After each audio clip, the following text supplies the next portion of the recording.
Eu não tenho medo de ninguém. Pode abrir as minhas contas, fazer um pente fino, fazer qualquer coisa que você não vai encontrar nada. Oh, peraí. COAF não. COAF aí, o pente fino é muito fino, pode dar alguma merda. Pois bem, Flávio Bolsonaro, senador, fez mais ou menos isso. Ele entrou na justiça para barrar as informações que o COAF tinha mandado ao Ministério Público, que envolvia o nome dele e o tal do Queiroz, numas, como a gente poderia dizer, movimentações financeiras pouco republicanas. Está começando agora o Papo Reto, ou Torto. Se você ainda não se inscreveu, inscreva-se no canal e nos acompanhe nas redes sociais.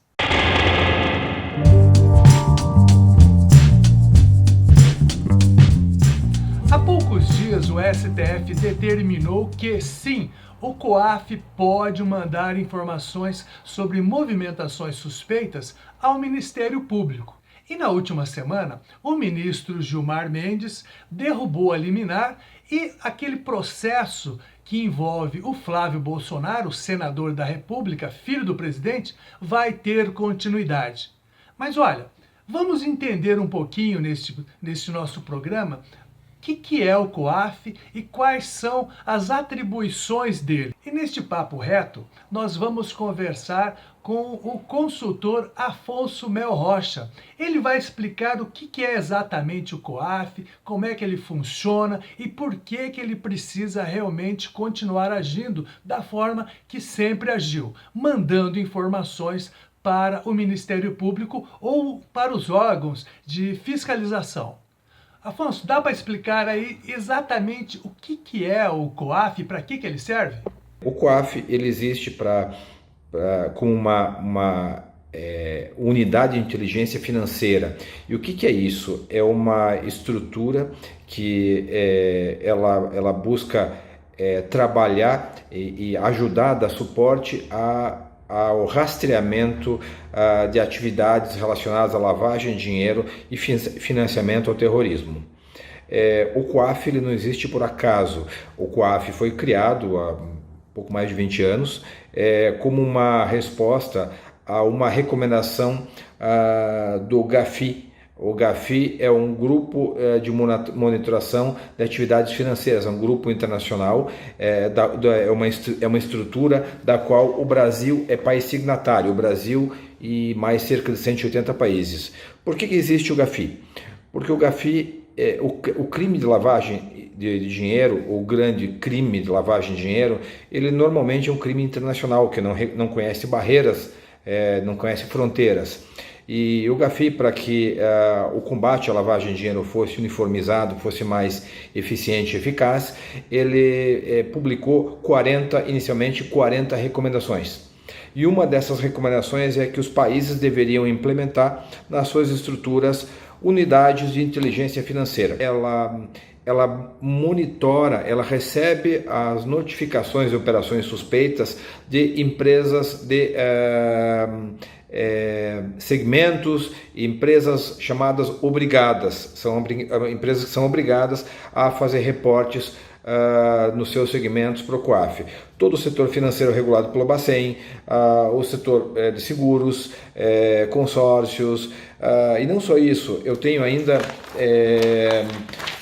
empresas que trabalham com bens de luxo e de alto valor, cartões de crédito, empresas de factoring e securitização de dívida, eu tenho joalherias e comércio de ouro, empresas, agentes que fazem comercialização de direitos de atletas, que normalmente são valores bastante expressivos e de difícil tangibilização. Por exemplo, não se sabe se o valor é muito caro ou muito barato e assim vai.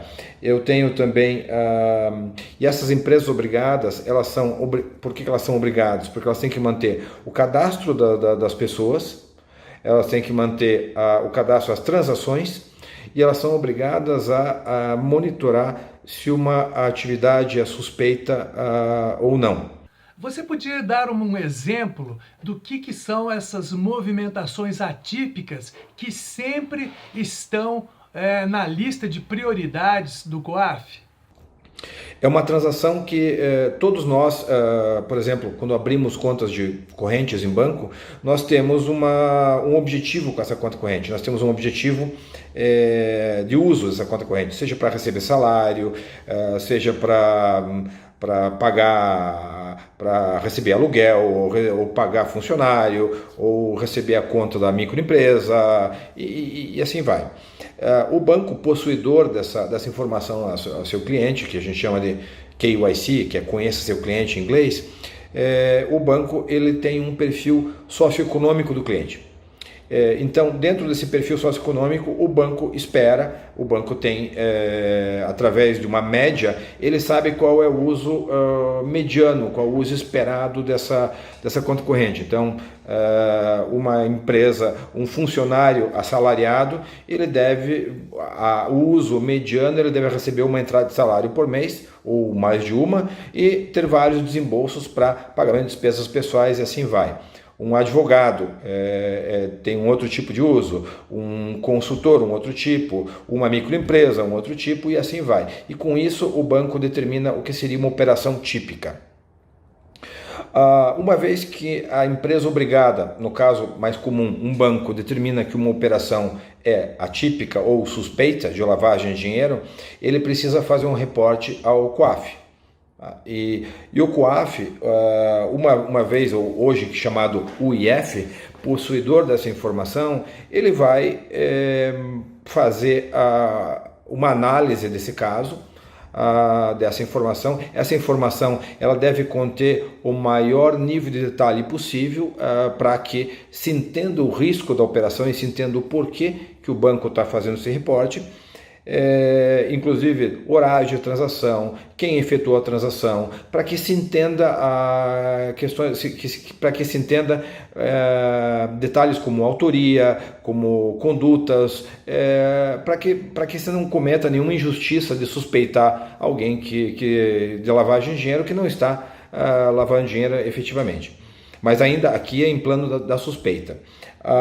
O COAF ele vai verificar se outras instituições também reportaram transações suspeitas sobre o mesmo indivíduo ou sobre a mesma empresa. E possuidor, uma vez fazendo essas pesquisas, essas investigações, esse cruzamento de informações, o COAF, se for o caso, se for confirmada a suspeita, o COAF elabora o que a gente chama de RIF, que é o relatório o relatório de informação de financeira. Esse relatório ele pode seguir para várias entidades, por exemplo, Ministério Público, Polícia Federal, Polícia Civil, ou até o COAF pode processar um órgão que não tenha um fiscalizador, que não seja jurisdição do Ministério Público. Mas o que mais está em voga hoje é o envio dos dados do COAF para o Ministério Público. Uma vez de posse desses dados, o Ministério Público ele recebe e decide se vai elaborar uma denúncia ou vai investigar mais e elaborar uma denúncia sobre aquela empresa, sobre aquela pessoa, baseado nessas suspeitas. O Ministério Público também pode pedir esclarecimentos ao COAF sobre aquela suspeita. Quer dizer, o COAF ele pode existir uma interação em relação ao COAF, principalmente com relação a pessoas ligadas, se existe um caso, existe possibilidade da pessoa estar escondendo patrimônio ou existir uma capilarização daquelas transações por mais pessoas ou por mais empresas. Isso é importante para entender o tamanho, entender a abrangência da operação suspeita ou da transação suspeita. Por quê? Se eu estou falando de suspeitas e transações relativas à lavagem de dinheiro, eu preciso, para constituir prova, salvo raríssimas exceções, não consigo pensar em nenhuma agora, eu preciso de muito detalhe. Por exemplo, se eu estou suspeitando que alguém fracionou uma transação para encobrir a lavagem, por exemplo, como é um caso que nós vimos na mídia recente, depósitos 60 a 80 mil reais depositado em quantias iguais de 2 mil reais em espécie, em máquinas, em máquinas automáticas de depósito, isso é uma transação atípica e suspeita. Agora, o que está se arbitrando aqui, o que está se discutindo aqui é que eu deveria compartilhar valores gerais e não compartilhar detalhes de cada transação. Para o Ministério Público oferecer denúncia, eu não conheço o detalhe de cada caso individualmente, mas a rigor, se eu não tiver o detalhe da transação, eu não consigo comprovar o valor daquela informação como prova. É de pouca utilidade, assim, porque eu preciso saber quem fez, como fez, que horas fez, para que uma transação possa ser julgada como possivelmente lavagem de dinheiro ou financiamento do terrorismo. Outra coisa, por que os políticos estão na lista de prioridades? O COAF, ele é obrigado a tratar pessoas que a gente chama de PEPs, que são pessoas publicamente expostas ou pessoas expostas publicamente. São pessoas que exercem cargos públicos, pessoas que têm poder de decisão em estatais, políticos, governantes, que são, de acordo com as recomendações GAFI e estratégias internacionais de lavagem de dinheiro, o Brasil é obrigado a tratar PEPs de maneira diferente, e até a legislação brasileira também. Então, se alguém está reclamando que o COAF está, como nós escutamos muito, está priorizando ou como é que eu diria assim, está dando mais ênfase a um diretor de uma empresa, a um governador, a um ministro, tá certo, porque essa pessoa seria um PEP. Então, em relação a um cidadão mediano, o PEP ele deve ser monitorado de maneira mais rigorosa. Essa é a recomendação internacional do GAFI e é como o COAF, ou o IF, deveria estar operando. Isso dito, o COAF, acho que ficou muito claro que o COAF é um organismo fundamental para que haja persecução penal da lavagem de dinheiro. Nós temos muitos casos, muitas investigações que estão paradas esperando essa decisão do Supremo Tribunal Federal, e agora esperamos que esse processo volte, o COAF possa voltar a operar como vinha operando antes, que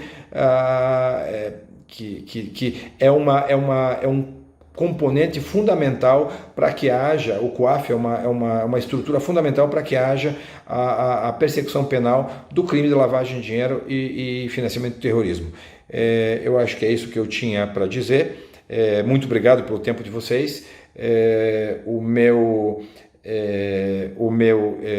meus contatos, eu estou no LinkedIn como Afonso Mel, Afonso com PH e Mel E-M-E-H-L. Então, qualquer coisa, eu estou à disposição para esclarecer qualquer dúvida. Muito obrigado e até a próxima. Ficou bem claro, né? Foi bem bacana e esclarecedora essa conversa com o Afonso.